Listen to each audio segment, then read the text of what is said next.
Hello, do you like New Japan Pro Wrestling? Are you a Shin Nihon freak? If so, check out the Super J-Cast with Joel and Damon on the Voices of Wrestling Podcast Network. And even if you fucking hate New Japan Pro Wrestling, listen to the Super J-Cast anyway. Not just for our great show reviews, analysis, and pastrami sandwiches, but there's also usually some dick jokes somewhere in the obligatory opening 30 minutes of absolute nonsense we chat about every single week. That's the Super J-Cast for all the best talk about New Japan Pro Wrestling, crisps, and pornography. This podcast is a member of the Voices of Wrestling Podcasting Network. Visit voicesofwrestling.com to hear the rest of our great podcasts, as well as show reviews, columns, opinions, and updates across the world of wrestling. To the highway in a brand new day. Gotta let it go.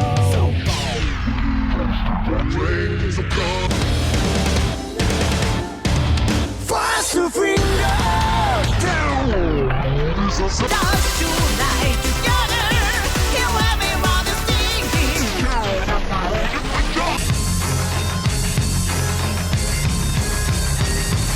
你看到我就怕，头皮发麻，我的手。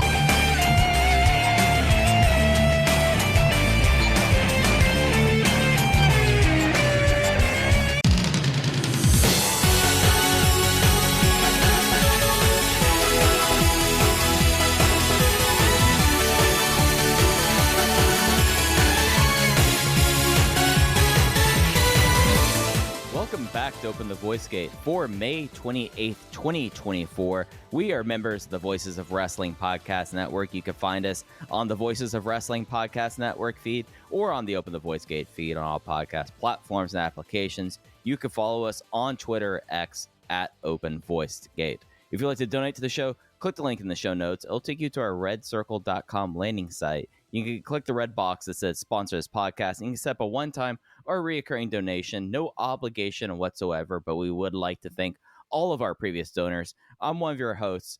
It's your old pal, Mike Spears. Join alongside, as always, your co-host, Case Lowe. And Case, before we get going, we have to talk about the most pressing Dragon System news that has really broken over the last few months. Are you ready for this? Okay. Kotoka Shiba, in his first ever, I think it was shoot fighting match, decision victory, 2 rounds. Wow. So Kotoka, better mixed martial artist or shoot boxer than Keisuke Okuda. Congratulations, Kotoka, and congratulations on gym number 19. That's good stuff. You know, I would say not everybody that leaves the Dragon System has a very happy ending, whether you look at Magnum Tokyo and the odd life that he has lived away from Dragongate, or Suwa and the health issues that he accumulated over the years. Luckily now he seems to be doing much better. We could certainly dive into the state of Kaito Ishida and some of the Glate roster members, but we won't do that now. It just doesn't seem like it always ends super happy for these guys. Kotoka, on the other hand, that guy is crushing it. It is kind of wild considering how, I mean, he had the Brave Gate run and the Triangle Gate run, but that was really it for him. Like, and it was about a 24-month period where he was like above being a lost post, and he retires. And ever since then, like, he had like a rough, like, finding his feet, but ever since then, like, the guy just constantly is opening gyms with news that has come out over the last week that we'll talk about. Maybe we get to see a lot more Kiki Produce stuff coming up here because he seems to be the one that's winning retirement. Yeah, I mean, in the pantheon of personal gyms and personal trainers, Kotoka's, obviously leading the clubhouse. Doi has his very successful personal trainer business. And then you have, and I don't say this to be mean, but all the way down to the bottom, Masato Yoshino. I have not seen him actually advertise that business for a while. No, he just had somebody there. He had, I think, a woman's pro golfer there. So he just had somebody there. Yeah, but like that's what it seems like it is. It's like golf people or like random like baseball friends are the ones that show up to. I think it's called Gym Speedstar is the technical term of it, but it always seems like no one's really doing. I think a lot about, in sort of my just reoccurring daily Dragon System thoughts that I have. Some people pray, some people think about Dragongate. I I think a lot about how Doi, and I don't know if he was ever approached. I'm sure he was, and I'm sure it really just came down to financials more than anything. But Doi being with Dragon Gate and not being with Glade is just good for wrestling. I because and this will sound harsh, but I just think we'd be wasting a lot of good Naruki Doi years right now if he was wrestling Soma Watanabe, in a half-filled Korakuen, being generous when I say half-filled, or, trying to do a speed muscle reunion at this stage in both Doi's career and Yoshino's career. It's very nice that things have worked out for Doi the way that they have. Yeah, and it is kind of still potentially in the offing. It does not seem like that bridge is going to get crossed anytime soon, but as long as there are people who want to put money into non-Dragon Gate aspects of the Dragon system, I feel like the prospect of someday in the future there being a speed muscle reunion probably happening. It's just not going to happen here. And with the way that Doi is playing it, it does seem like he can do that as like one last cash in and just get out of town, I say this knowing full well that we have a Dreamgate match coming up next week, and I'm not really sure who the winner of that is going to be. And the main event for Kobe World is really up in the air right now. There seems to be a number of different directions they could go, and I'm not exactly sure if one is better than the other outside of Monte versus Shun again, and that seems to be maybe the least likely of the options. But if you were in the Glate booking room right now, if you had the pencil and it's the end of May, let's say for all intents and purposes, people are listening to this on June 1st, what the hell are you doing on July 1st in Tokyo Dome City Hall for what should be your biggest show of the year? I think they have absolutely no footing. Like, I have no idea what it could be. Maybe I'm not plugged in and I'm missing something obvious. And if that's true, I apologize because that's certainly not my intent. But I mean, what is there? There's really not a whole lot. I would say that somehow I ended up being more of the Glate defender of the two of us, which is very funny if you go back and roll back the tape from 2021, my opinions of that then. They just don't build people up, and it makes me think that they either will bring in an outsider in the same way that they eventually just decided to bring in Fujita Junior Hayato to save their MMA and looked at UWF side. I wonder if they tried to go okay, can we get Masato Tanaka in here for that? And I don't think that sells. I don't think that sells for them in Tokyo Dome City Hall. And I mean, they're also looking at running the big arena in Osaka too. So it's a company without any draws or really programs. I guess the biggest program now you have is Tetsuya Izuchi finally going heel, something he should have done immediately, maybe as 60 Seconds was breaking up. There's nothing happening in that promotion, so no one's being built up for a title match. So who knows what they do in July, Kez? Yeah, I mean, if you look at what they've got ahead, they've got the joint DDT Korakuen show coming up on June 6th, and I think that card is pretty uninspired outside of the Bulk Orchestra versus Higuchi, Naya, and Ino main event, and then SBK and Takuma in a tag match, where on the other side it's Kazuma Sumi, who would have been in the dojo roughly around the same time as them, maybe more so with Fujiwara than Kento, but he was a Dragon Gate dojo guy that bailed and went to DDT. And then they have that show in Nagoya on June 9th, and it's Ashita and Izuki versus Kento and Takuma. It's Soma Watanabe and Jun Tansho versus Mason Madden and Mansoor. There is an electric current blast death match with Kaz Hayashi, Shima, and Minoru Tanaka versus Atsushi Onita, Ryuichi Kawakami, and Yoshitatsu. T-Hawk and Irie versus Fujita and Kendo Kashin. There's a big multi-man match with Yamamura and, some Bulk Orchestra guys. And then Hayato Tamura versus El Lindemann for the G-Rex belt. And I just don't know where you go from that a month later. I mean, Tamura versus Lindemann if you were going to do that at Tokyo Dome City Hall, I would at least buy into like, all right, Lindeman's been champion, he's a big star. Tamura was their guy. Reigns not going great, but hey, like, I get the spirit of this, but it's not going to be Lindemann. They're doing that in June, and I just have no idea what else there is for them to do. Yeah, unless I guess you bring in, I don't know, I'm blanking on the guy's name, Yukio Naya as like a G-Rex opponent. The problem is that anyone whom you would bring in to go against Tamura, really in the greater scheme of things, will be of such a higher station that they should just beat Tamura and become champion. So you kind of have to like find someone. Like, I would say, I don't think that it sells 2,000 tickets in Tokyo, but you might have to go see look up and down that DET roster to see if someone can come in. But I don't think that helps out because you have nothing else built. Because after Lindemann, who's there left for Tamura to face? Like Tanaka? Like, that's it. Yeah, I mean, I guess Yamamura, I can't rule out Yamamura. If they're going to go the DDT route, they have a chance to do it because it's, Tamura against 3 big DDT guys in the main event of the joint show. And let's just say, for argument's sake, it is Higuchi. All right, Higuchi pins Tamura and Korakuen. You set up Tokyo Dome City Hall. It makes sense. Same market, similar building size. All right, I can buy into that as something where I can at least do the monthly brainworm booking and go, well, they went here, they went A to B, and that makes sense, and I'm okay with that, and we'll focus on August later. Right. Otherwise, I don't know. It's probably going to be Tamura versus Yamamura, and Yamamura will probably win.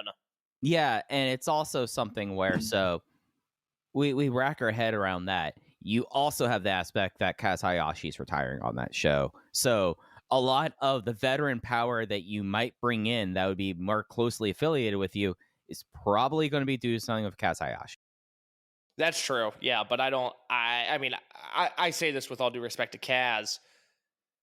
I don't know if I'm buying a ticket to his retirement show. And I know a lot of people might, but I don't think I am. It being like the last time you could have the full actual lineup of Kaientai Deluxe has a little bit of interest, I would say. But I don't think that that's enough really to hold up the part of the company that's going to need like the heavy lifting to get people into that building. I mean, they've barely been able to draw more than what's their best Tokyo Dome City Hall or Korakuen attendance? It's like 1,200 at this point still, right? I mean, if it was a Kaientai thing, I would be intrigued by that from a pure nostalgia standpoint. Don't you kind of have to do that? I feel like you're probably better off doing like, all right, you're just going to shell it out, and you'll end up going like, all right, you're going to bring in Taka, so you'll have some JTO people in there, and you also have a little bit of New Japan. You're going to bring in Dick Togo, Men's Tejo. You have to go find what part of Secret Base he's in right now. You can make it happen, but I don't know if that's going to be enough of an enticement, like 30 years after Kaientai Deluxe is like.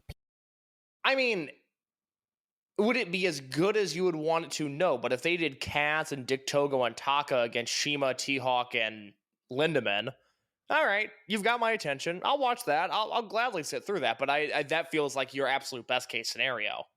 And by doing that, you're pulling Lindemann out of something. You're pulling Shima, probably who is going to be attached to this because he's been tagging with Hayashi. He would already be a part of that. So really, the only person you're burning there is Lindemann. Yeah, true. But that is what's happening in Glade. Funny enough, it kind of is. We're at this one time case that Glade and Dragongate, there's a lot more through points than I think the home promotion would like to admit right now. It's an interesting time. Mm-hmm. Very much so. But we will be touching more on that as we go through the program. This is more of our weekly news edition. They had their triple shot in Hokkaido this last weekend, Flamita's big weekend and big return. We'll talk about some other ancillary Dragon System stuff happening. In particular, we are the two people who are probably most qualified to talk about Sponge Guy leaving the wrestling space.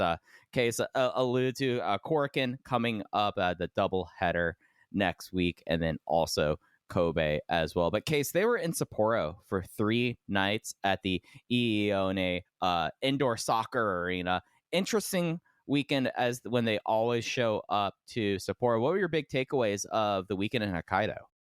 easy shows to watch. I thought especially shows 2 and 3 flew by. Maybe with the first show, if I watched it again, I would be more into it. I had a little bit of a hard time fully investing myself in that show outside of the main event. But I mean, look, I thought there were 3 great matches throughout this weekend. I went notebook 3 different times. It was all 3 main events.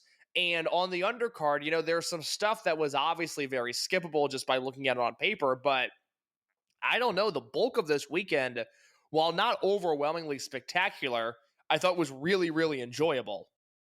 I felt like the interesting part of this weekend, the shows, the 24th, 25th, and 26th in Sapporo, they had these big singles matches set up. Less so on the first night, but you had on night 2, Kakuta and Mochizuki. You did have Kamei and UT as a singles match on night 2. Night 1, you had it was Big Boss Shimizu and Shun Skywalker. I found myself being a lot more, I won't say let down by these singles matches. They just were very much of a certain vein, but the main events were the ones that I had 2 notebook matches, the second night and third night main events. I was close to it on the night 1. The main events followed through. You had an interesting mix of guys out here this weekend. A lot of Daiki Yanagiuchi, and I feel like that's someone that we'll probably want to talk about a little bit tonight. And then I think that it's kind of worth touching on they had the future guys up there. New potential roster member in Koki Oshima being a Hokkaido native. So I thought that was kind of interesting that they're getting the guys out there. But overall, I thought this was an easy and fun weekend. It feels like that they've kind of figured out the good, healthy rhythm for these twice a year Sapporo triple shots out. Yeah, I'm with you. This I thought was overall a successful weekend. It'll be interesting when they come back in December, when you hopefully at that point have a healthy Junior and a healthy Yoshioka, and maybe 1 or 2 of the kids from the future class debuted and traveling. It'll be interesting to see if the roster feels a little bit more full, because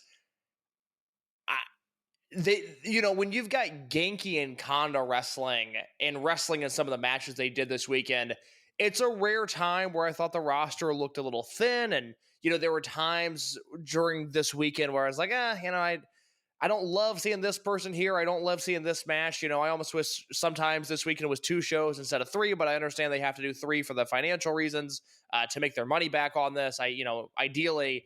But I think if you just add, again, Junior and Yoshioka and another young guy or 2, all of a sudden you're kicking out the olds, and this feels like a really fresh and vibrant company. It was very close to doing that this weekend. It just had a little bit of a, you could tell this was a worn thin crew, let's say. And I think a lot of that, like we talked about it last week, Case, it's tough this weekend. There was another show in Hakadate on the 27th before they headed back down the peninsula. Archipelago.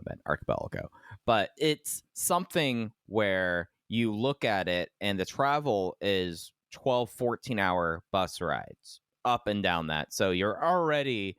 I did see that Strong Machine J was very excited that they pulled off at a certain point at an Anytime Fitness and everyone got to work out for the day because it's 12 hours in a bus. So you have all of that. And yeah, I feel like at a certain point, you do have a roster right now where there was some things that happened in Sapporo, but there's an overwhelming hesitance that you are looking ahead to this doubleheader in Corkin. And I feel like that kind of pulled all the attention to it, other than, all right, we now have Flamita back. He had 3 big matches over the weekend, and it just seems like that the way the schedule worked out, like, yes, tough travel going, roster going a little thin right now. Also, like, if you're going to go and argue and defend that point, you could also state, hey, this is like one of the last TV stops that they have of the month, and everything is going towards Tokyo. What can they really do? Well, we'll bring back Try Vanguard for a night, and and when you have this area where they only go to it 6 shows of a year, you have an opportunity to do nostalgia there that could work for that, whereas you can't really constantly pull that out in the normal. I'm wondering if, and I can't think of the kid's name, the kid that worked all the future matches this weekend, because there was one guy that worked, he's got to be from this area, right? Yes, yeah. He's from Hokkaido. They've got to be thrilled that they are now staring down the barrel of possibly cycling Hulk out of some of these Hokkaido main events, because I mean, Bless look, his heart. it's a testament to them in a way that they always find something for BB Hulk to do on these weekends, but I'm sure Dragongate would love to not be in that position anymore. Yeah, I mean, when you get to a position where it's like, all right, you're doing a first flash in the main event, and it's just like, all right, so everyone goes down happy, Hulk gets a direct pinfall on the weekend. At a certain point, not that it's like hurting credulity, you're just going like, oh, what are we doing here at that point, you know? Yeah, I mean, he's officially at the point where I think he's like a Genki. And I shouldn't pick on Genki because I thought he was kind of awesome in one of the matches that he wrestled this weekend. But, I'm waiting for him whenever Gold Class does what it's going to do when that unit gets cycled out. I think he'll be in the veterans unit. And then I think before long, he'll be in the Genki Sachihoko boy Don Fuji type role where he's an unaffiliated veteran who comes in, does his thing, and leaves. I think that's where we're at with Hulk, and it's not even that he's actively bad. It's just there's other guys I would much rather watch, and if they could get somebody else from this market in a position where they could wrestle big important matches, I think the company would greatly appreciate that opportunity. Yeah, and also maybe with Hulk, the fact that you maybe can save him and be like, all right, the only time of the year he's really main eventing and not taking the fall is going to be these 2 weekends. I feel like from there, it seems like more of a natural kind of point of transition for him. And at least at this point, and Gold Class's history is so weird to begin with that he's never been the issue with Gold Class, which feels kind of wild considering the shape of BB Hulk in 2024. But there is a credulity clock, and it is ticking down ever faster. Any other big thoughts before we get into our spoiler-free, or not really spoiler-free because we've kind of talked a little bit around it, our mostly spoiler-free recommendations for this weekend? My recommendations would be all of the main events. I went notebook on all of them. I thought they were all different and unique and all really, really good. I would recommend Shimizu versus Skywalker from night 1. And I would recommend the opening match on night 3, which was Jason Lee, Kai and Shun Skywalker versus Daiki Yanagiuchi, Genki Horiguchi, and Yasushi Kanda. If you hit those 5 matches, I think you will have a very good look at what this weekend was. Yeah, those were the overwhelming ones. Daiki becoming the opener kind of star of the weekend, getting a lot of action. I actually enjoyed him a bit more, and I know like Genki was in that night 3 opener. The Natural Vibes one would have been the Daiki match I would pull. Things that I would add to it, it's not that this was like a waste of a weekend. If you're someone like me, Jackie Kamei versus UT, I liked it, but it was not. It was a little bit 10% less than what I was expecting with it, and with the kind of year that Jack Kamei has had, that's a little bit disappointing. Other than that, I by and large mostly co-sign everything. The Big Hug Trio versus Strong Machine J, Flamita, and KZ on night 3. I was very close in Notebook as well. I thought that one. I mean, this goes to show it was a very good weekend. Again, some skippable undercard stuff on all the shows, but I was going to start off talking Flamita just because he's come up a few times. Can we do a Daiki conversation right now? Yeah, I feel like it's time to have a Daiki Yanagiuchi conversation, and Daiki is ready to move on to the next step. I'm ready to see Daiki in a unit. He was really fun this week, I felt. Yeah, that's the conversation, is that he's he's gotten very good, and it's been a slow climb over the last 6 months. And I've said this on the show before that I'm ready for him to be in a unit. And I felt that way really since Final Gate, where he started to be more than a guy with a good tope suicida. And there's nothing wrong with just being a guy that has a good tope suicida, especially in this promotion. But he was putting it together in a way that I thought was pretty exciting. And the reason that I'm so hell-bent on him getting a unit is that he's been in the promotion over a year now. And Mike, the day we're recording this, I don't know if you saw this or not, but it's Ryoya Tanaka's 1-year anniversary since his debut. And this came up with Jay, where part of the reason that Tanaka feels so acclimated and is as talented as he is yes, he was a prodigy. He's just naturally very gifted in ways that Yanagiuchi isn't. But also, they put him in D-Courage, so he's on the road, not full-time, but almost full-time. And he's not just wrestling Genki and Kanda and Arakin. He's wrestling the actual guys on the roster. And that's why I liked, for as good as the Natural Vibes match was on the first show, it's why I liked the Z-Brats match as much as I did on the last show, because that was him wrestling Jason and Kai and Shun in a way where, yes, he was treated like a young boy, and yes, he was treated like he was beneath them, but he was actually treated like a member of the roster. It was a step above young boy status and just merely a, hey, he's beneath us, but he's not day one of wrestling school beneath us. And I don't know if it's Big Hug. I don't know if it's Vibes. I don't know if it's Kung Fu Masters, which we're getting a new incarnation of on Kobe Sambo Hall. I don't know where you plug and play with him with. It might be his own unit. It might be a Mochizuki Jr. thing. I don't know.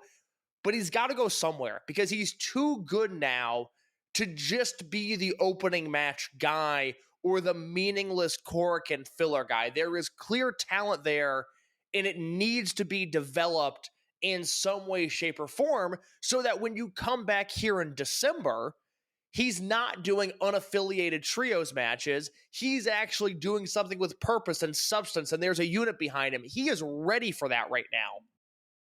There was a nice moment in that Night 3 opener where Daiki gets wrecked all through it, as he should. Like, it's completely what you want to see him in these roles. Like, he's inhabiting the roster and he's getting the more featured players, but he's still Daiki. He's on the bottom rung. He gets wrecked. But in his move towards the hot tag, I think it was over into Kanda, he does a really solid T. Harris on Shun Skywalker. Shun hits the mat and flips out on it. He does like a very exasperated, pounding the mat as he was getting outside of the ring. And it was just like, all right, these are the kind of things that you want to see out of Daiki. Like, you want to see how other members of the roster react to him. And the fact that Shun, I think that there is a very bad misconception that he is just doing a bunch of cackling and just not doing a whole lot outside the main events. That one little flourish of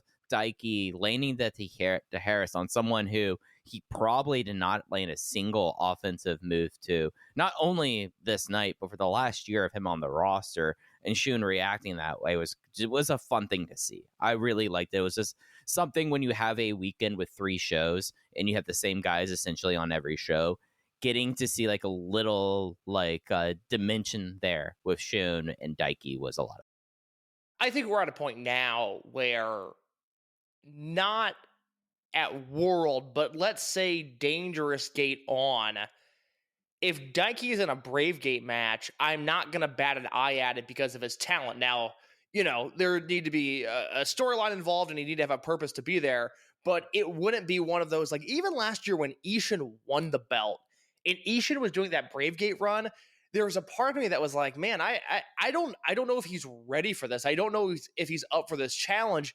And granted, I don't know if Yanagiuchi is ready to be a champion, but I certainly know that he is ready to challenge for that belt if the storyline fits. I think he has that level of talent now. So I'm thrilled for him. I really, really enjoyed his work over the weekend.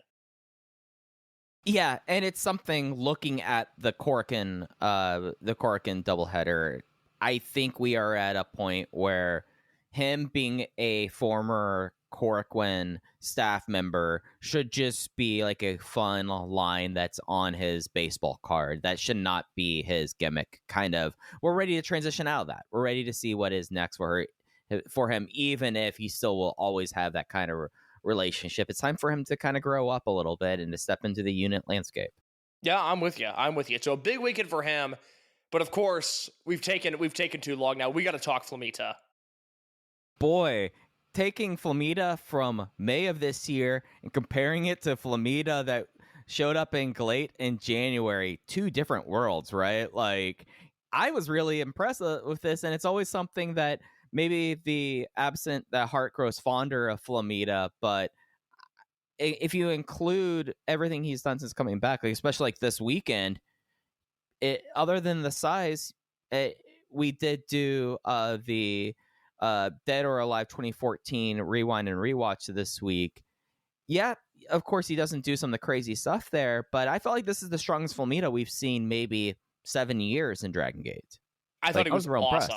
impressed. He came in with his working shoes on.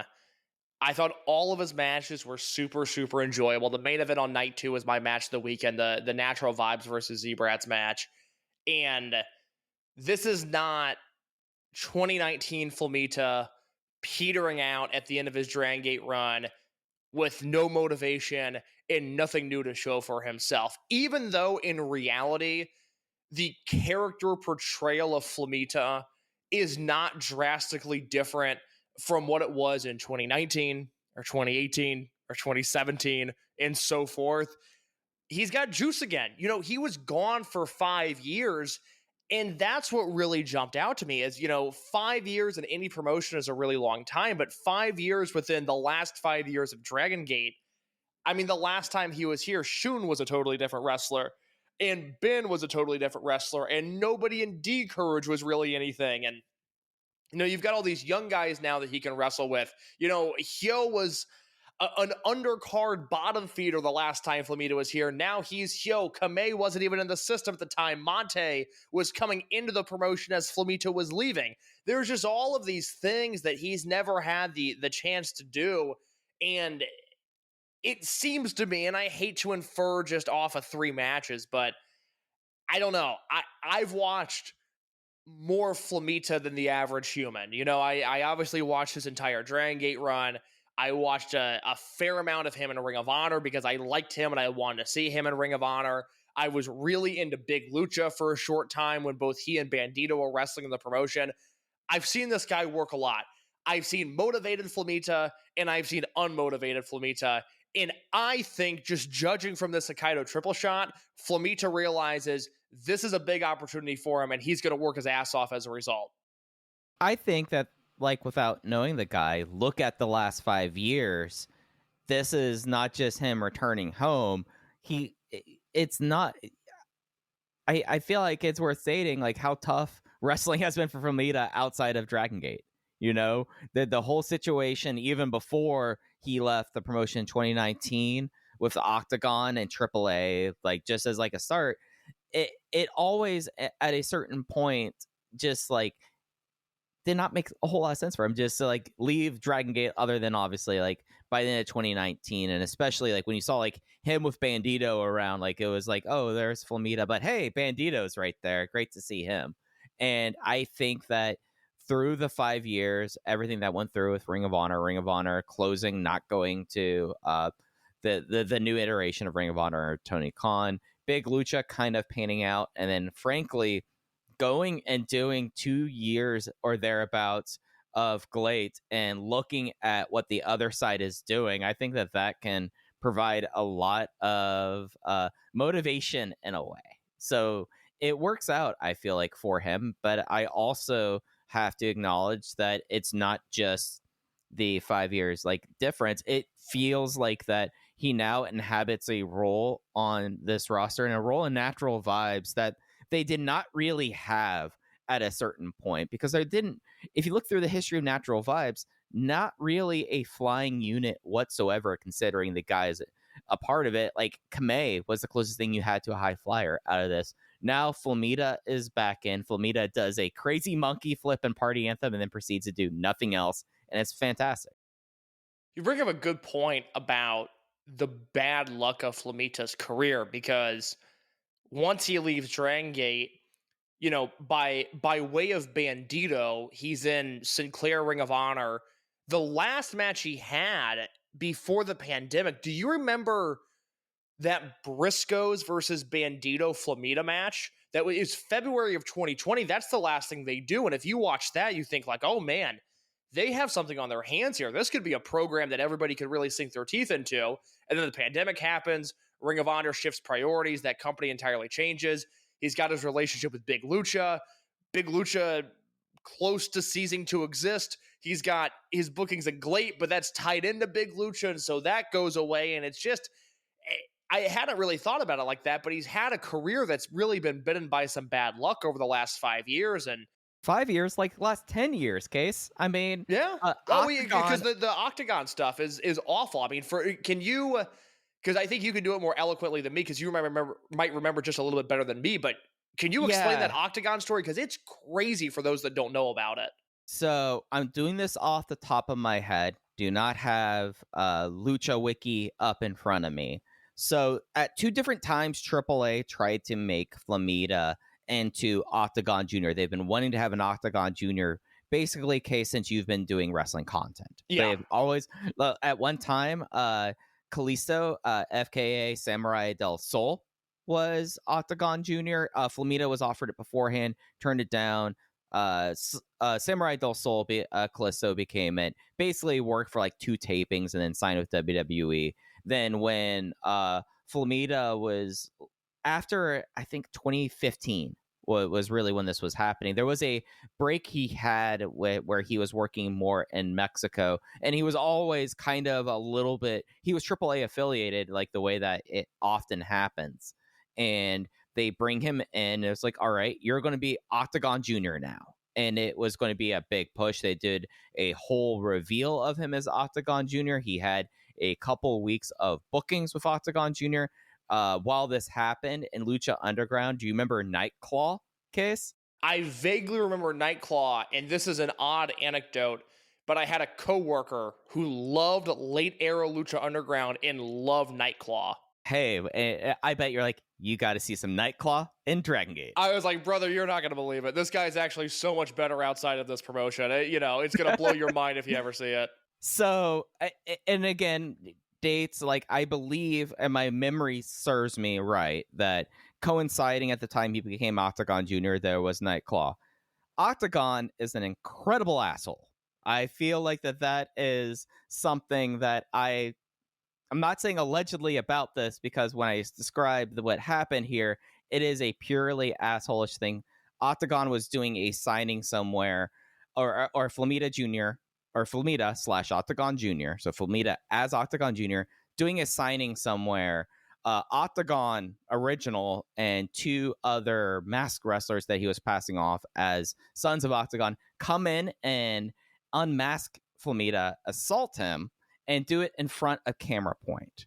Flamita then very quickly gets out of AAA. They do away with the Octagon Junior character, and Nightclaw is written out of Lucha Underground. He ends up back in Dragongate. I think that was Tribe Vanguard. He ends up in Tribe Vanguard at that point. I didn't realize. I guess my story's wrong, because I remember specifically having a conversation with this coworker about Nightclaw, but he only wrestled once on TV, which is nuts. So your story is right. This I pulled it up in the Observer just to give some further details. How was I on years? Was it 2015? It was 2016. All right. So I mean, same shit. Whatever. Yeah. So Dave said this is the April 18th Wrestling Observer newsletter of 2016. Dave says, there was a really strange incident this past week involving the original Octagon and AAA's new Octagon Jr.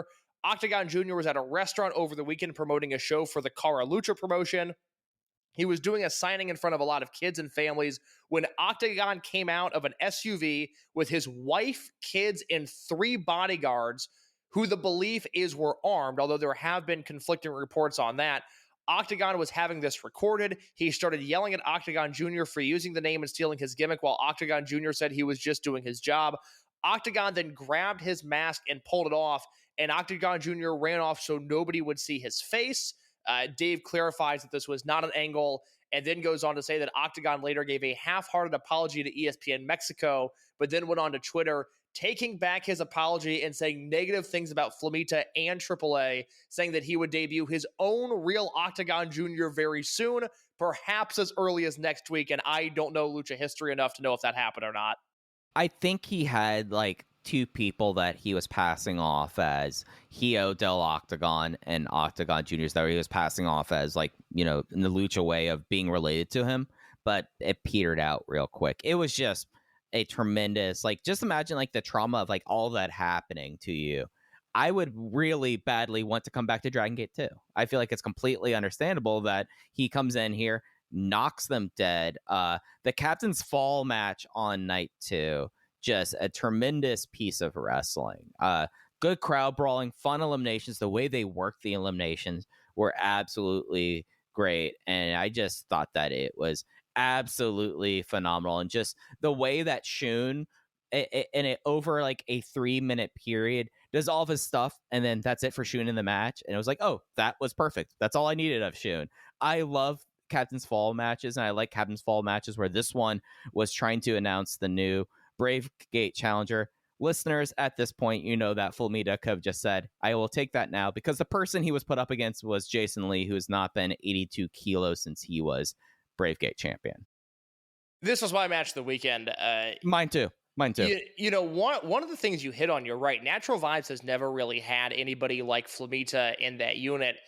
The other thing is, historically, outside of Naoki Tanizaki and I guess technically Kagetora, I mean, Mike, how many people leave and then come back? Flamita's in rarefied air, especially given all the departures. It's like a real feel-good story that he's back, and that makes him even a stronger babyface, not to mention the fact that he is just a lovable babyface in Natural Vibes.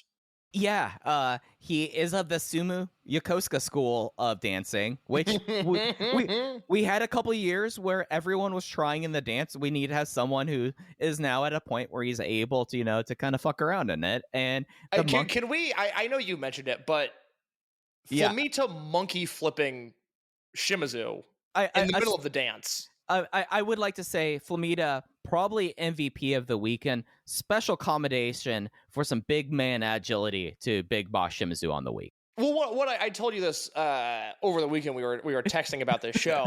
I'd like to pretend, and maybe it's real. I should ask. I know people I can talk to that we can verify this. In my mind, Big Boss Shimizu is Dragon Gate's version of Danny Hodge, where everybody has a story about Shimizu doing something insanely athletic that doesn't make any sense. I don't know if that's true or not, but that's the narrative that I run with, is away from the ring, Shimizu watches Monday Night Nitro reruns, and he does freaky athletic things where he's like, oh, you guys thought that was a big deal? Like, that just came so natural to me, and him landing on his feet in a monkey flip in the middle of a dance routine is just one of those things, I imagine. The way that he was selling for Shun Skywalker in their singles match, too. Mike, he's fucking brilliant. This is what I try to tell people about Shimizu. Like, I don't know how Mini Gordy. It's just, I say this as somebody who just caught up on Champions Carnival and really enjoyed it. If Shimizu was working Noah or All Japan, people would be losing their ever-loving minds about him. He would have, like, think about, and I like him as a wrestler, think about some of the PR that Masa Kitamiya gets and deserves. That's exactly what I was thinking. And deserves. Kitamiya as a great wrestler. He's a blast. Yeah, no, I get what you're saying. Yeah. Give Shimizu his career, people would think the world of Big Boss Shimizu. Yeah, and like the few, like talk about Danny Hodge, like real folk hero shit. The few stories about like Shimizu's like track career really enthralled me. I know I've talked about this here before. Like, the one thing that I know is that he was like a nationally ranked shot putter, and that's why his move is the shot put slam. And Masaki Mochizuki, talking about Dia Hearts, Masaki Mochizuki was riveted by discovering this. So, like, I imagine he had the fastest Fat Man relay split of his entire team if they do the Fat Man relay in Japan, of which case I checked from our conversation from this weekend. It is not just a Southern thing, that the throwers relay. Oh, yeah, we were talking about that off air of if what's it called? The Fat Man Relay? Well, we call it the big guy relay, but Yeah, sorry, I didn't mean to body shame. I just couldn't remember what it was called. yeah, so at least Texas in the early aughts, there would be the thrower relay before the real 4x4, and it would always be your discus, your shot put. Yeah, you're husky-sized men doing a relay race. And Mike was like, is that just a Southern thing? I was like, that's the most Southern thing I've ever heard. That was not done in Indiana. So open the VoiceGate channel. Let's do a straw poll if the thrower relay is a thing to you. But Shimizu just is so much fun at this point. And especially like in this role, as we see Natural Vibes Chapter 4 kind of beginning to form and we're getting to see like the chemistry with it. I really badly want a Shimizu Flamita tag team. Oh, that's good. I hadn't thought about that. That is something I could sink my teeth into. That could be Doi and DK versus Shimizu and Flamita at World is something I could get behind. Oh yeah. Oh yeah. Not Hug versus Big Flame, I guess, really? Or Big Fly? Yeah, no, that's really strong. I mean, there's a lot of possibilities there. You know, I think Vibes, the only issue I have with Vibes, because I think they're back to really cooking again. The problem is that it feels like KZ's Natural Vibes, and that is both a good and a bad thing because there's comfort there, and I like the way that unit has been presented for so long now. But I personally don't feel like Strong Machine J is doing anything to be like, this is my unit, hear me roar. It's just Natural Vibes, but with Flamita and Strong Machine J wearing different masks.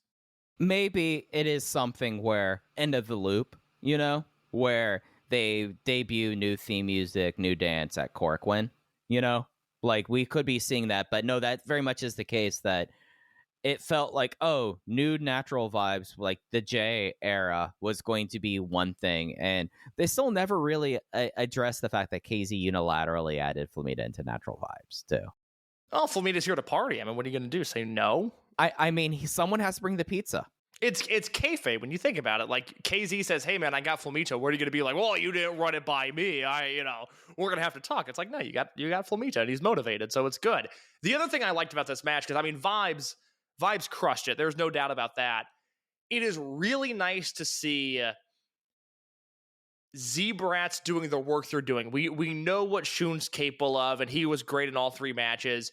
Jason, I mean, my goodness, just fits like a glove in this unit with the work that he's doing right now. But also, Ishin has taken his game up another level. And I thought Ishin was so awesome on the first two nights of this tour, and in particular this match. And again, this is one of those things that even 6 months ago, I don't think Ishin had this in him. I think he would have been a step slow in these multi-man matches. It's why when Kato got hurt, I was so bummed, because it seemed like Kato had taken a step to where he could now be in a big chaotic 6 or 8 man tag and be a real part of the match. And I wasn't sure if Ishin was at that level, but now that Kato's been out, it's very clear Ishin is now at that level also. Very notable. Ishin was not eliminated in the Captain's Fall match. That's a good point. That's a very good point. I love one of the lovely things about Captain's Falls matches. Of course, this is not like the typical like CMLL Captain's Fall match where actually all 3 other non-captain members of Natural Vibes were eliminated. So if this was a CMLL one, that would have been the match. However, Dragongate, it's you go until the captain's eliminated, and the fact that that you had Flamita just go, oh, Flam fly out of nowhere on Jason, I win the match. I am now back into my role of being forever challenging for the Brave Gate. That's another reason why Strong Machine J probably didn't put up a fight. Like, no matter what, you have a Natural Vibes member in a championship match because Flamita is going to get his Brave Gate shot no matter what. That's right. That's right. You know, I mean, you got to toss in for, like, if you, in Dragon Gate, you travel together, you eat together. I mean, you want to get more champion paydays into your group. I guess we won't talk again until after the Korakuen shows, because those are next week on Tuesday and Wednesday. So on-air production meeting, we'll either record Thursday or Friday next week. I'm sure you're okay with that. Yeah, I got to look at my calendar and figure some stuff out. But I guess we got to talk about it now. Do you think there's a chance Flamita beats Yo for the Bravegate belt? You know, I think that no. I think Yo defends. I think that you bring in Flamita, you get the Bravegate match out of the way, and now you have Flamita being awesome in trios and tags matches. So, no, I think that's a strong main event offer, but I think that you look at the title change happening with the other side of Big Hug. I don't know. I'm kind of, the way they presented Flamita over the weekend, I kind of think they're going in the direction of like, hey, let's get the belt off Hyo. Maybe he and Kame do something as a team. Maybe, maybe Monte loses the Dreamgate belt and we're doing, a Big Hug trios match at World, or a Big Hug 4-way, 8-man tag if they add another guy. I'm kind of the mindset now that Flamita's winning. Yeah, you could talk me into it, especially the idea of you have a lot of opportunities if you get the belts off them. The unit's strong enough without it. I think that you could say like, oh, Triangle Gate, Natural Vibes versus Big Hug at Kobe World. Yeah, that makes sense. That's viable there. And just as well, like, couldn't you see Not Hug versus Hyo in Kame at World at the same time too? Like, there's a lot of ways to go with it, and you put the belt on Flamita, you kind of then get a completely open dance card for everyone. Like, you could do Flamita versus Daiki in a random Kobe Assemble Hall main event for the Bravegate. If you put the belt on Flamita, everyone can get opportunity at that. Oh, yeah. I mean, you put the belt on Flamita, it opens up, it opens up a Susumu Yokosuka Bravegate match. It opens up a Fuda Bravegate match. It opens up a Daiki Bravegate match. Estrella, I would imagine, will be back in Japan at some point just to renew his paperwork. It opens up an Estrella Bravegate match. I don't really think there's anybody in Zebrats at this point that can challenge. You've obviously got Minorita, and I think you got to factor him into this division as well. You've got Tanaka, you've got Daya, who everybody, just while we're on this topic, everybody relax. Dragon Daya is going to be okay. I watched him on this triple shot, and you know what? He's still Dragon Daya. Everything's okay. Everyone, wait until they announce the Kobe World Pro Wrestling Festival card.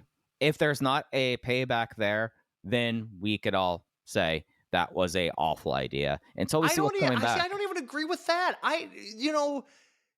Because it's not like, I don't know. I just think it's a very forgetful run because nobody is hitting me up going like, man, you got to watch Daya versus so-and-so, which I think is just a testament to this year's Super Juniors tournament. I mean, Super Juniors used to be the thing that I would review that was New Japan related for Voices of Wrestling because I loved it so much. And it's obviously been a few years since I've done that, but this tournament seems to be producing no great matches or really only a handful of great matches, and Daya's not in them. So it's kind of if a tree falls in the forest and nobody hears it, does it really fall? Daya's not killing it in this tournament, but it's not like there's a ton of eyeballs on it, at least in our bubble. So I just don't think Daya in Super Juniors means anything. He could challenge for the Twin Gate belt or the Brave Gate belt at World, and I'd be like, all right, cool. Hey, Dragon Daya, he's back. Whatever. I don't think it makes a difference at all. If this was Dragon Daya in May of 2022, different story. I would be more angsty about it. Yes, I would too, because that will probably go down as the peak of his career. I think Daya is, oh man, this might sound harsh. Daya is sort of settling into a Kagetora role of, hey, when you need me, let me know. I'll just be chilling on the undercard until then. And it's obvious he can still turn it up, and I love when Daya tries really hard, but there's nothing he can do one way or another, I think, at this point that's going to drastically change his standing in the company. It doesn't matter. Like, I mean, I thought he might win 1 or 2 block matches. It doesn't seem like that's going to happen, but it makes no difference to the day-to-day Dragongate process, I don't think. Yeah, if Daya was having 9 minutes where he would go out, do 7 dives, come off the top, and like be hitting like the double cork or the reptilian Rana every match and is still losing, then I would probably at this point be a little bit more flustered. I got through like, oh, this is what they're doing now with Daya, when I realized, oh, Daya's not even really going full blast either during this. And that kind of changed my whole kind of opinion of this, because it's not just like a Lamborghini going for groceries. The Lambo knows it's going like this, so it's not even taking it out of first gear, I think it's a nothing thing. But I think Flamita is something. I think he could very easily win the Bravegate belt. And quite honestly, if he doesn't win the Bravegate belt, I think there's a chance he's wrestling for the Dragongate belt or the Twin Gate belt at World. And then the really interesting thing, as I was thinking about this right before we started recording, we all assume he's going home in July, but what if he doesn't? He's never worked at King of Gate before, and I would really like to see him in King of Gate, assuming it's in July and August, or I guess August like it was last year.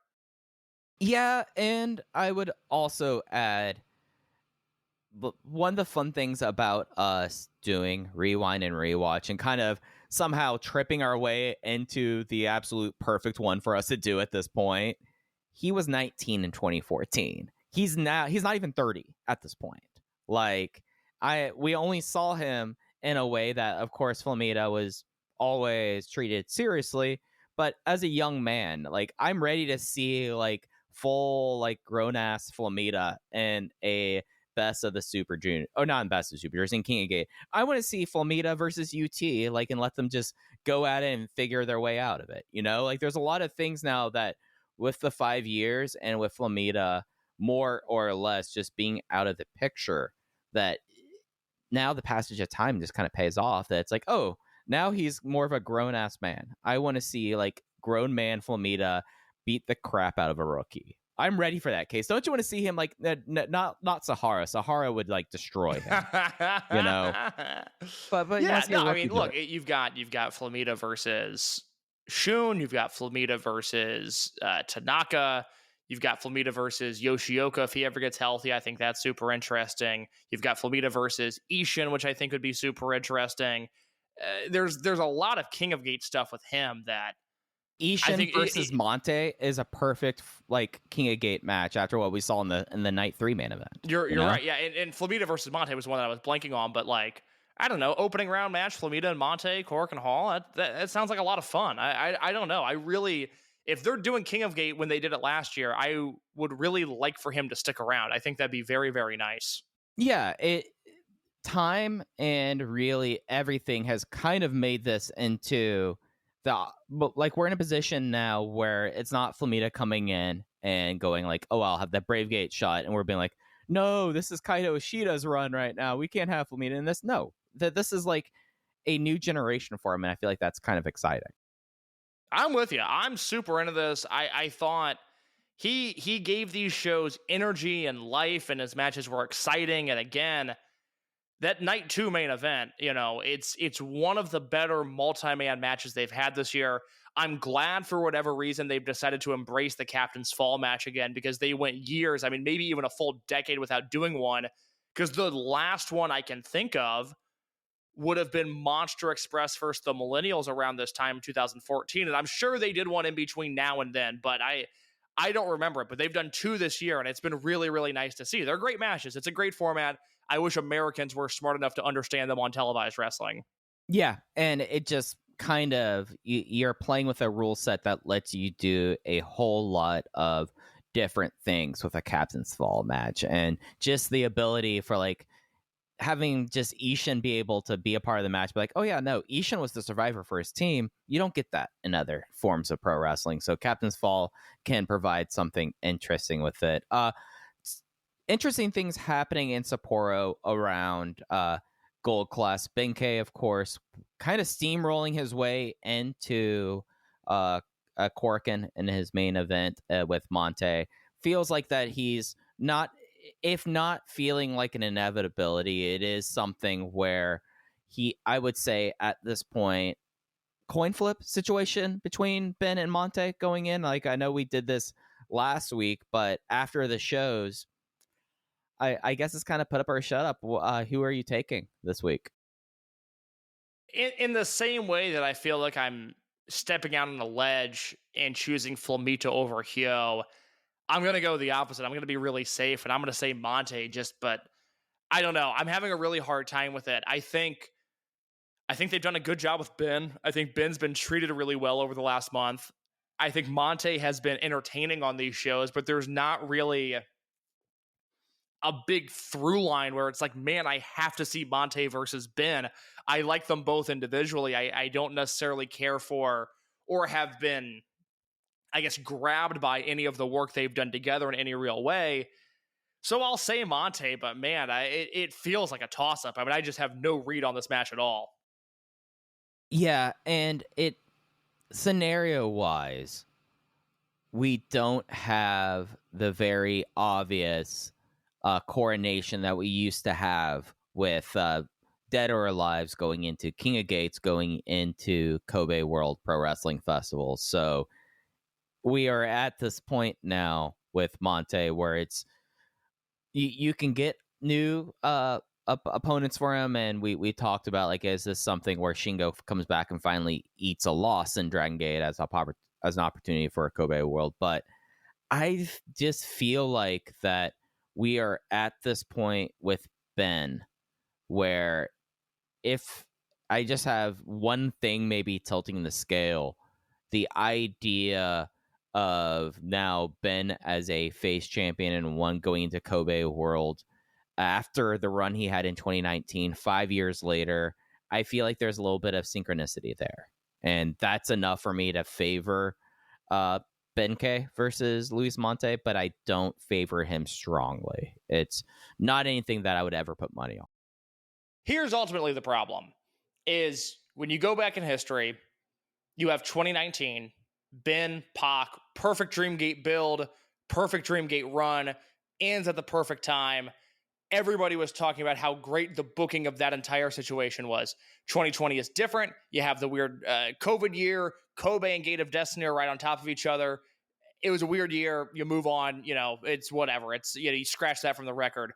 2021, you have a very convoluted 2-night Dreamgate tournament. Shun and KZ, Shun and Yamato.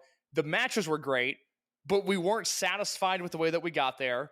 2022, as we all know, was a complete and utter disaster. In 2023, I thought they did the right match, but they built it in the least exciting way possible with Kikuta and Yoshioka doing a weird battle of respect, face versus face thing that ultimately wound up gifting them a heatless match. We're now approaching the 4th year in a row where we're going to go into World, a company that is healthier than it was in 2021 and 2022 and 2023, but we're still going to have the problem, unless, to me, they do Shun versus Monte, which I don't think they're going to do. We're still going to have the problem of, like, man, the Dreamgate division, that match, that's weird, right? That's weird that they're doing that. I guess the saving grace here is if Yoshioka comes back and they do Monte versus Yoshioka at World. I'm into that. I know certain people won't be. I'm still forever confused by the Yoshioka detractors, but that to me is a match that I can get behind for Kobe World this year. Anything else, I think our preview for World will be very similar to how it was the last few years, where it's like, man, I just can't believe this is what they're doing. And unfortunately, Ben versus Monte, whatever the outcome is, it does not inspire confidence for the month and a half before World. Yeah, and that's happening at a time where the company is blowing off major storylines before World. We are getting Yamato versus Kota Minoura, Caballera contra Caballera, coming up this week, rather. And we're in this position where coming out of Hokkaido, up until the last 5 minutes of the main event in Sapporo of night 3, it felt like it was entirely a one-way build and feud to Kota Minoura's inevitable haircut. But finally, Yamato threw a water bottle and they all had to compose themselves. And Minoura finally showed a little bit of fight in this storyline. So as we move on to Kobe World, not even like this is kind of good. There's no real potential to string along this storyline. It feels like we need to finish off Yamato Minoura and let Minoura kind of rebuild himself. I think the safe play here, and it's not exciting, but I would have to go like hands up, I get it, I see what you're doing, is I think Monte versus Yamato is a real possibility. And I'm not thrilled by it, but I don't hate it. I think it's something that could really happen, and it would make sense, I guess. Again, that's where I'm at. It would make sense, I guess. I don't know. It's Yamato. What are they going to do? Beat him? Yeah. I mean, you beat Yamato, and then Monte's like, hey, I actually beat Yamato in Kobe World for the Dreamgate. That means a lot, but it's not like that title run 6 for Yamato does not feel like I'm all right with it because he's been cranky, and seeing whatever the veteran army kind of turns into will be interesting. But I don't think that necessarily portends well for the company when there's a time where you could really solidify or erase the bad taste out of certain people's mouth with a Benkei. It's very odd. It is continuously the thing that Saito cannot get right is some of this Dreamgate stuff. Dreamgate matches on big shows is the weakness of this company right now. And it's a shame because I think Kobe, even though a lot of things are up in the air, I don't think the individual direction of a lot of guys is very clear. It feels like a lot of guys have momentum at the right time. And like this Kobe card could be really special. But again, I think we're going to be talking about how weird the Dreamgate match is again. And that's a bummer. I don't want to spend time doing that for the 4th year in a row, but I think we're going to be there again. Yeah. And it's something where I guess we could talk a little bit about this. It was announced last week that current President Nagamori of the LEC Corporation is retiring. The new incoming president has said that this month will be the last month. The month of June will be the last month of wrestling being sponsored by the LEC Corporation. So the prospect of Shingo coming in July and being paid for by the LEC Corporation or some other big outsider now is off the table. So you don't even have the idea of doing a stunt Dreamgate match just to, at the very least, kind of make good for all the times that Shingo has come back and beaten people / bring in a new matchup. Like that opportunity is now completely off the board. Yeah, this is a story that I think 6 months from now we'll be able to actually talk in greater detail about what this means. It's obviously something. Anybody that I talked to in Japan, they weren't like, no big deal, we're all going to move on.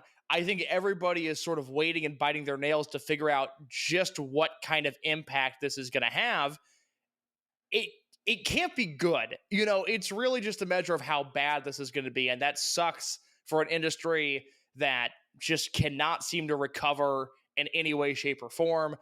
I was reading a thread earlier this week about, when's Cork and Hall going to expand their capacity back to 1,800? It's like, well, when a company consistently puts 1,500 in the building, but no one's doing that right now. I mean, the great Cork and numbers of 2024 were bad Cork and numbers in 2018. And, a guy who would shamelessly and eagerly pour money into this industry and into different pockets of the industry at that, him going away is very bad news for all. Yeah, it is more of a thing where do I think overwhelmingly it's going to hurt companies? I don't know how much of it is actually going to be the day and day, especially for like a Dragongate, where I wonder by and large, because Dragongate gets a ton of sponsorships. Like the mats covered, the Dragongate's always been open to doing mats. I mean, Dragongate loves money so much. Case, did you notice that they got they sold out all of the ring post ads this trip? All of them are gone. Explain to me what that, because I saw some stuff about that, but I don't fully know what that was. So Dragongate is allowing fans to spend approximately $700 per ring post to put a picture of their favorite wrestler and to give a short message of like, you can do it, Kota Minoura on it. But I noticed all 4 shows, they sold them. So, I mean, there was interest there. I mean, we could comment on, does it really portend well the fact that you are willing to sell that? Maybe not, but I see more money kind of coming in there on a regular basis than probably LEC had, with the exception of putting on Buyuden. Buyuden is the thing that I think, unless we see Nagamori by himself or Dragongate with Nagamori continue with Buyuden, that kind of will be, to me, the real canary in the coal mine about future kind of cash injections, because to my knowledge that was pretty much all Nagamori. Yeah, I think this will be the end of Boot, and that July show will probably be the last one. Yeah, and I mean, I guess that they already had the money for it for that one, because the president is like in no terms, and of course, like New Japan or Kadani mentioned, it was like 1% of their body line, or a percent of like their ad budget was that. But I think you look at how Lek, as you said, really went across the board. I mean, I felt like there was a time in 2021 where every single major promotion had a pay-per-view or a major event that had, if not a Lek offer match, a Lek presenting the pay-per-view itself.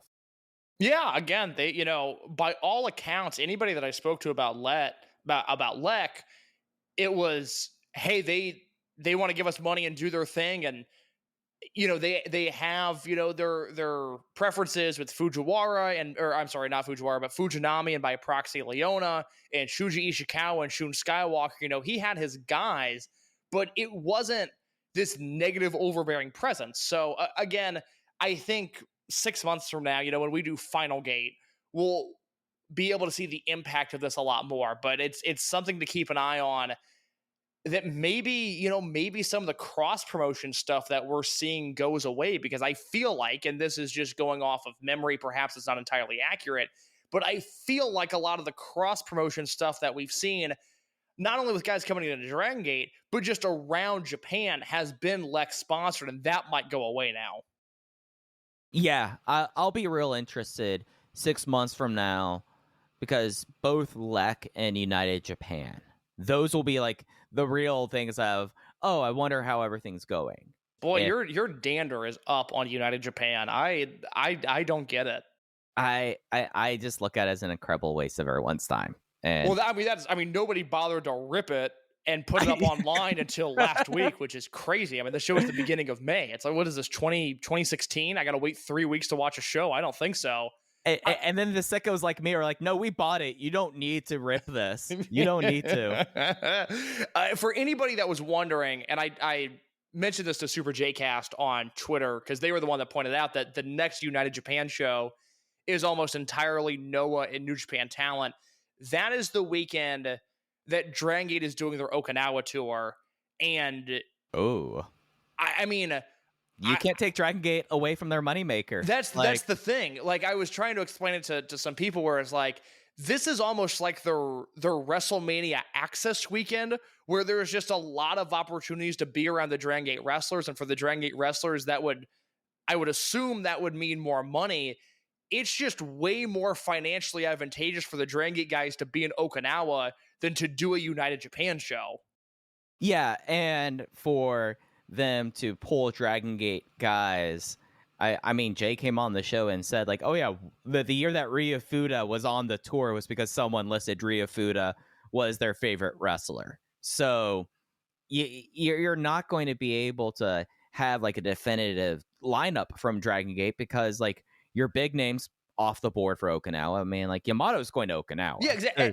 Everybody goes to Okinawa, and the United Japan show, is on the day of the first Okinawa show. And so I think it's a Saturday, Sunday, but for the sake of the argument, let's say it's Saturday, Sunday. It's not like United Japan is a Friday, and then you can fly across the entire country and get to Okinawa. It's the same day. The argument for Dragongate is clear and simple. They want their guys in Okinawa. That's going to mean more to the company than the United Japan show. And so, look, the United Japan is what it is.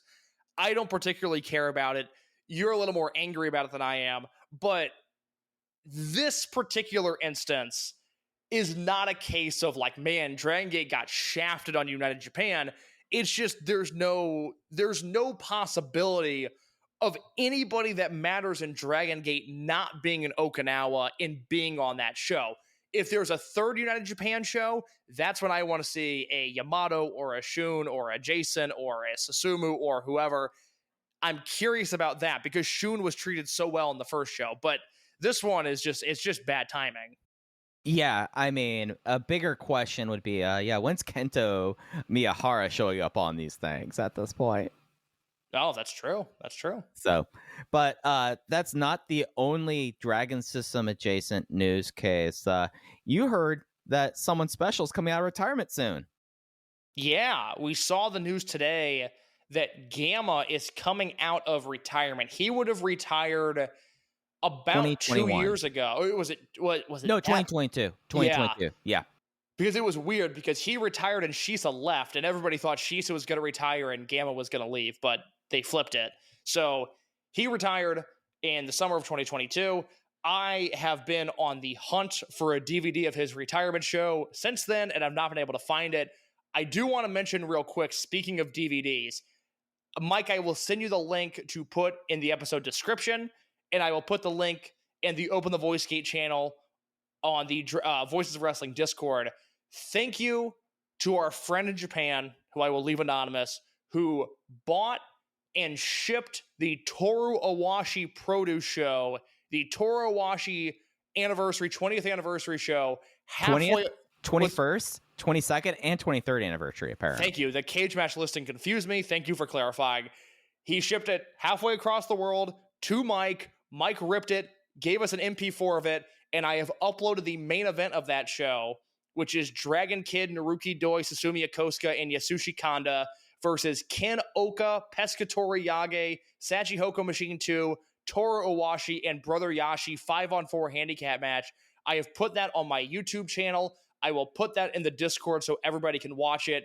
If you are a fan of Dragongate and you enjoy not only the in-ring of this promotion, but the vibes and the good times, like if you were somebody that really got a kick out of Ryo Saito watching Dragon Dia get announced for the Super Juniors tournament on his iPad, you will enjoy this match. It's just a very fun, let's have some friends get together and wrestle Lucharesu style match. So thank you to that person. That will be in the Discord. That will be in the show notes as well. But anyways, Gamma's coming back to wrestling. His retirement show was only available on DVD. I've never been able to find that. But he is coming out of retirement for his own produce show on June 16th because allegedly Shima had to pull off due to a scheduling conflict, which means that show will have the following two matches. These have been announced. Tsubasa, Billy Kid, and Hubbo versus T-Hawk, L. Lindemann, and Takahiro Yamamura. And then Gamma and Magnitude Kishiwada versus Yuto Kikuchi. And Mike, I always butcher this guy's name. You'll need to help me. Daimonji, yeah. Those are the two matches announced. And I have to give it to Gamma. Those matches both sound awesome. I mean, you're getting a lot of like classic Osaka on that. Like that, it was always something where I would love someone who knows better about this one aspect of the family tree to kind of explain the overall situation between all the Osaka splinters. But I do remember there was a time that Gamma was promoting an Osaka Pro, of course. Gamma's history. Yeah, that was like mid-2010s. Yeah, but like at a time where that it wasn't after the big Dragongate versus Osaka Pro feud. Like it was well past that. Yes, yeah. But it always made sense that Gamma had this deep, rich thing, and him teaming with Kishiwada. I mean, that's like Spirit of 2007 or 2003 Osaka Pro right there. Like, I love that. I mean, Tsubasa, Billy Kid, and Hubbo versus Strong Hearts is a badass match. I just watched the first round of the Osaka Pro Junior Heavyweight Tournament that had Tsubasa and Billy Kid, and the matches How's Tsubasa looking? Oh, great. I mean, you know, very, very much a wrestler that I wish made tape more often. Let me pull up that card real quick because I want to get the name of the guy that he wrestled. Tsubasa was on the Osaka Pro Show. These shows are on YouTube, by the way. So he wrestled. Oh boy, that's a lot of vowels. Give me 1 second here. Yasutaka Usira. Thank you. Good. Yep. My eyes went cross-eyed for a second. Look at there. Usira's not easy. Yeah. So I'm not familiar with Osira. I guess he's a Michinoku Pro guy. He was just sleazy enough. He was doing a little bit of like a Daisuke Sasaki type gimmick. It was just sleazy enough to where it really worked, and I liked that match quite a bit. Yeah, I'm having to look up at who this guy was. He was late Osaka Pro. This guy, former Aris. No, the whole show, if you skip the first two matches, because I went by those, but Ultimate Spider Jr. versus Arashi is awesome. I love Ultimate Spider Jr. If I was Dragongate, I would give him a part-time deal. The Tsubasa match was fun. The Billy Kid match was fun. And the main event with Tiger's Mask was a 20-minute juniors match, and I thought that was really good too. Wondering how Tiger's Mask is doing right now. Probably awesome. Probably better than us. Yeah. I mean, doing like this. I mean, at this point of his life, he's like, I'm Tiger's Mask. I'm in Osaka. What else do you all want of me? Yeah, no, he's good. He's chilling. It's okay. He's gonna be okay. Yeah, I do wonder what Black Buffalo is. That's a good question. Yeah, I feel like if we're talking about Osaka Pro, and if Black Buffalo is not there, then I have a lot of questions. Like, I want to know at any time if we're talking about Osaka Pro where Black Buffalo is. Okay, should we Black Buffalo wrestled the January Osaka Pro show that had the Matsufasu versus Billy Kid match that everybody liked. He was on that show. He has not wrestled since. Oh, man, that's a bummer. I know. I agree. Should we talk about these weekend shows and get out of here? Yeah, I really want to talk about the Gamma Produce show because I really like the way it looks, but I've said my piece on that. So, yes, let's talk about what we've got coming up in Kobe and then in Korakuen, and then we'll get out of here. Yeah, so let me run down the Kobe Sambo Hall card. This will be on the network June 2nd, 3 a.m. East Coast time if you're in the States, 8 a.m. Greenwich Mean Time. That is a 5 p.m. local start. We open with Ryoya Tanaka returning after getting the weekend off. D-Courage, Kakuta, Daya, and Tanaka versus Yamato, Doi, and Kagatora. Royal Sambo, Ultimo, Dragon Kid, Susumu, KZ, Sachi, Takashi Yoshida, Problem Dragon, Fuda, Yanagiuchi. I feel like we probably look at that back end to see who, if anything, comes out of it. Special singles match, Kota Minoura versus Jackie Kamei. Kung Fu Masters 2 debut. Ho-Ho Loon has 2 new members of Kung Fu Masters that will be announced and will be debuting in Kobe Sambo Hall against Strong Machine J, Big Boss Shimizu, and UT. Hey, this might as well be a Triangle Gate Eliminator match. As well, we had the semi-main event, the Yosuke Santa Maria comeback match. She is teaming with Misaki Mochizuki, Don Fuji, and Azushi Kanda versus Z-Brats, Shun Skywalker, Kai Ishin, and Jason Lee. And ahead of Korakuen Hall, we have a Dream and Bravegate double skirmish tag team match. Big Hug, Luis Montejo versus Benkei and Flamita. This might be the most complete Kobe Sambo Hall card we've had in a long time. There's a lot going on here. There's a lot to like. Opener could be very fun. I'm into Minoura versus Kame. We didn't really talk about Kame. He's losing a lot, and it's not what I expected or what I would have done with him coming out of Dead or Alive. Do you have a feel for what the end game might be here? I think maybe he is losing until Hyo's opened up, you know? Okay. Like, it is kind of notable. I mean, he gets tapped out clean by UT with the Bien Yave on, I think that was night 2. That was night 2. That was a fun little TV match. I kind of wish, I don't know, not to redo my talking points from Rewind and Rewatch, but I don't know. I wish American wrestling looked a little bit like that every once in a while. Yeah, no, it is. I'll be interested in seeing what his direction is coming out of this week. I'm kind of, until the situation with Big Hug and the 2 singles champions are kind of figured out, he's left in the lurch, and he's the one who has to drop falls. So I'm not discouraged. I'm just anticipating that there will be a shakeup there for him. And I mean, he needs new gear. Like, it doesn't really fit in there. I just expect there to be kind of like a relaunch of Jackie Kamei coming up next week in Tokyo. I think that's fair. I'm excited to see what comes of it. I really wish, just because it's Kamei and, there is such a high ceiling there, as long as opportunity presents itself, I kind of wish they would have done the opposite and that he'd go on a big winning streak since joining Big Hug. That hasn't been the case, but I'm willing to let this one play out. Yep. No, it's weird. And that's like the situation of Big Hug. Big Hug is just a weird unit with 2 singles champions and your leader being the Bravegate champion, not the Dreamgate champion. It's a weird vibe with that. Anything else on the Korakuen shows? I mean, do you have any inkling on who might be new member A and B of Kung Fu Masters 2? Yeah, two things here. I want to talk about that. I'm going to say Fuda and Daiki and just, maybe I'm Kung wrong. Fuda.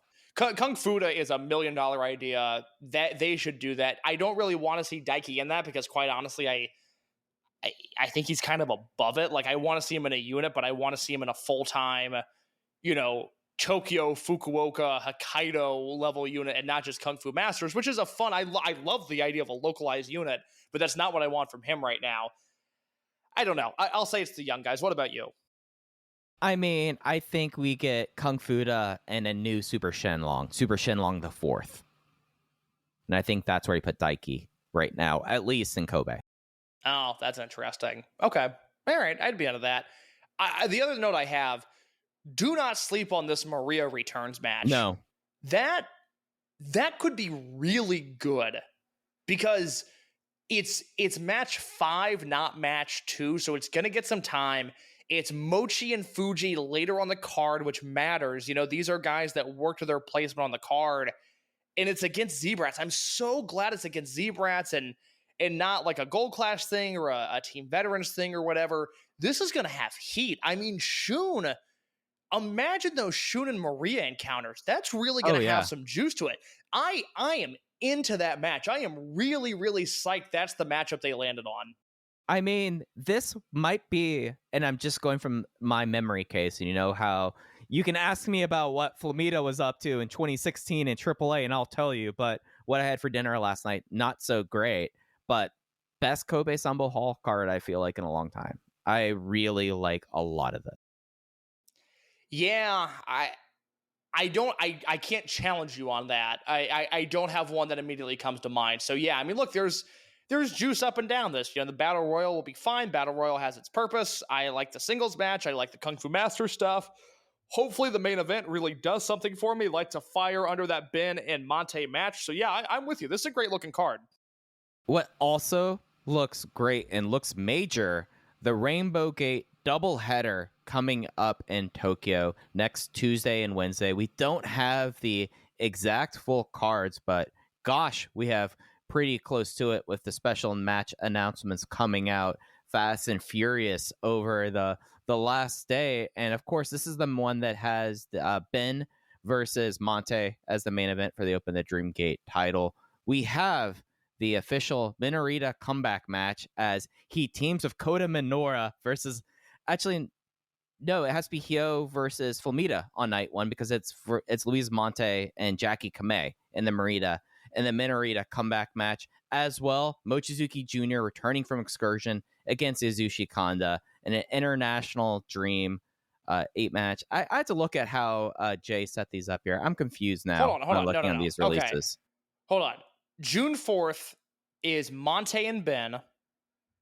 It is the Ninja Mac tag. It is the Minorita comeback match. And it is the Mochizuki Jr. return match. The only thing we have for night 2 is Yamato and Minoura, and then Hyo and Flamita. Okay, then they need to rebook the Minorita comeback match to be Jackie Kamei and Hyo because both their Facebook and Twitter are saying that it's Monte and Kamei. No. On the Dragongate website, it's Minoura and Minorita versus Hyo and Kamei. Okay, then that's just a mistranslation there. Yeah. Yeah. Sorry about that. So no, you're good. That is I hate when that happens. So June 4th, what we have announced is 8-man tag, Dragon Kid, Ninja Mac, Flamita, and Dragon Dia versus Z-Brat, Shun Skywalker, Kai Ishin, and Jason Lee. We have the Minorita returns match, which is Coach Minoura and Minorita versus Hyo and Jackie Kamei.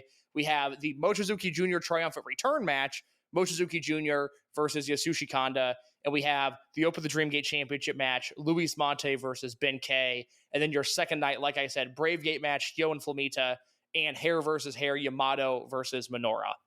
So, I mean, not a whole lot left you can really put on that June 4th show. No kidding. What a lineup. I mean, we saw with Marigold Dreamstar Fighting that 1536 is the magic number right now. Which, when, you subtract the empty seats from the legitimate businessman that bought entire rows, you're looking at, maybe 1,400, more power to Rossi Ogawa. I'm sure you're an upstanding citizen and the rumors aren't true. Yeah, good for Marigold. Yeah, but the moving Corkin number, of course. I mean, Rossi spent all that money on his fog machines. Ugh, God. Just because we have not talked about this, in case you're the person I trust most about this, have you ever seen anyone else use fog machines in Cork Hall? In Cork, and I don't think so. For like, not like a gag, not like great Sasuke Space War shit. Yeah. Like, actually, as like a production I'm trying element. to think, like, Peak Noah used a lot of fog machines, but I don't think they did in Corkin. Yeah, Rossi Ogawa, Marigold, 3 fog machines in the light rig, just shooting down fog for whatever. Is Marigold gonna be like a real promotion that lasts, or is he just dicking around? I think it's going to last into an endpoint. What's going to be the endpoint? Is it going to be he becomes the local promoter for WWE Japan stuff? I was thinking that at one point, but now it sure feels like Abima's doing that water carrying right now. You know, like I feel like it's a real thing, guys. I'm already really stressed out. This is embarrassing to say. I'm already really stressed out about Roman Reigns getting into the Wrestling Observer Newsletter Hall of Fame this year, and the double whammy of Reigns possibly getting in and the Young Bucks not. If I see one person throw that Marigold Corkin number as a feather in the cap of Rossi's Hall of Fame case, unfortunately, I am going to be way too mean to them. I am going to come across too strong. I'm going to say hurtful, personal things, but we cannot and should not let that be any determining factor in Rossi Ogawa being in the Wrestling Observer Newsletter Hall of Fame. Do not let that happen if you are listening to this podcast. Be better than that. Yeah, like, what did Dragon Door announce their attendance at? Oh, like, God, I can find out. Let's close out on that fun little note. While I'm doing that, I forget. I apologize. Did you say Ben or Monte is going to win the Dreamgate belt? I, at this point, basically coin flip the Edgelands on Ben for me. Okay, interesting. As for Junior, do you think it's Junior versus Senior at Kobe World? I feel like you kind of have to do that, and then Junior needs to be far, far away doing his own thing at that point. It's actually at a point where it feels like that there would be a good bet on Junior turning and joining Z-Brats near immediately. I feel. Oh, interesting. Interesting. Yeah, going like, I'm sick and tired, like me teaming with my dad led on all these guys turning on me, and my dad's always complaining about Shun Skywalker. I come back in here, I have to face my dad's friend again. I'm sick of it. And I mean, it's returned from excursion, so now he has the big boy pants on. I so badly want it to be Junior versus Shingo because they teased that in January, but I do think it'll be Junior versus Senior, which is fine. I mean, that'll be very good, but I really wish it was Junior versus Senior. Loss of Lek right there. Exactly. I mean, look, I don't know if it affects World because Shingo could have been booked in advance. That money might already be out there, and Shingo might have already went to the pay window. I don't know. I get the feeling World is World, and then everything after that is when we'll feel the effects. I could be wrong, could be way wrong, but it's so close. I don't know. Dragon Door. This was June 19th, 2005. Of course, Joe Leiter versus Extreme Tiger, your opening match. This is the show that Mystico was supposed to be on to make his Japanese debut, but he missed his flight. And allegedly, BB Hulk and Magnum Tokyo showed up to the venue with flowers and offered to wrestle in a condescending way, and Ultimo told them to fuck off. And the announced attendance was 1,560 fans. I knew it was going to be funny. I didn't realize it was going to be that funny, Case. Yep.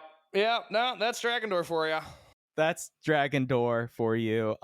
Before we get out of here, Case, did you have anything else you wanted to touch on this week? Oh, can we really quickly do the Dreamgate thing that we talked about doing on Rewind and Rewatch? Your argument was that in 2014, when BB Hulk was Dreamgate champion, he had the best 1-2 punch of defenses of any champion ever with Tozawa and Shingo. Am I correct in that argument? Yes, and then I've gone back, and now I have a list of about 3 other ones I'd put on that level. Okay, give me your list. I'm curious to see if we have the same matches or the same title reigns. So most recently, I would say that one Shun Skywalker had that in 2 nights versus KZ and Yamato in 2021. I had that on my list. 2019, you could have a real discussion about the 3-match stretch of Pac versus KZ, Shun, and Dragon Kid. I lean KZ and Shun. I know a lot of people love Dragon Kid, but I feel like you're sleeping on the bin match. I mean, the bin match, you can say 4-match stretch. Exactly. My big takeaway from this exercise was, hey, maybe that Pac Dreamgate run is the best run there was outside of maybe Mochi in 2011. Yep, I have Mochi 2011 on this list. Which matches? I love that first Tozawa match. So it's what, Tozawa and then Shima? Yeah, Tozawa and Shima. Shima's best match against them. Interesting. I had 2011 Mochi, but I had Yamato and Kanda.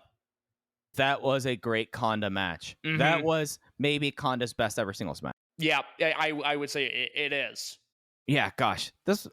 And I stopped with Shima in 2011 because who did I have? I'm looking at my bad notebook notes. I said Shima had it in 2011. Did not note if it was which 2 there were. But my 3 were the Skywalker, Pac, Shingo. The tough thing about Shingo 2015, the Gamma match really fucks things up. It does, but you've got Fuji and Mochi, which I would put. I mean, the Fuji match is good, but the Tozawa Hulk match and the Hulk Shingo matches are better. But you have Shingo Shima and Shingo Susumu, and I think those are better. Okay. No, I'm with you on that.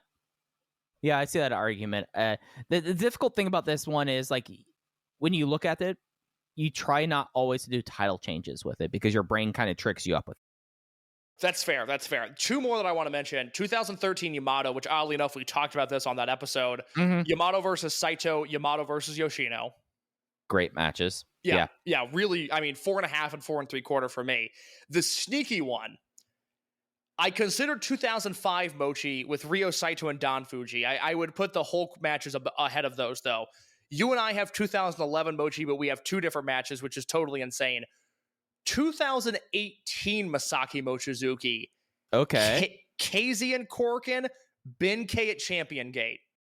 You see, I was not confident about Ben K at Champion Gate because I think I was a little low on that one. I went 4 3/4. That is, to this day, maybe my favorite Ben K match because that match was not only great, but it was at a point where I really did not like most Dragon Gate things, and that match was so good that it was like, oh, okay, all right, you got me back, baby. This is what I'm talking about. So I think it has a little bit of a sentimental meaning for me as well. But think about that with Mochi. You've got a possibility of 2005.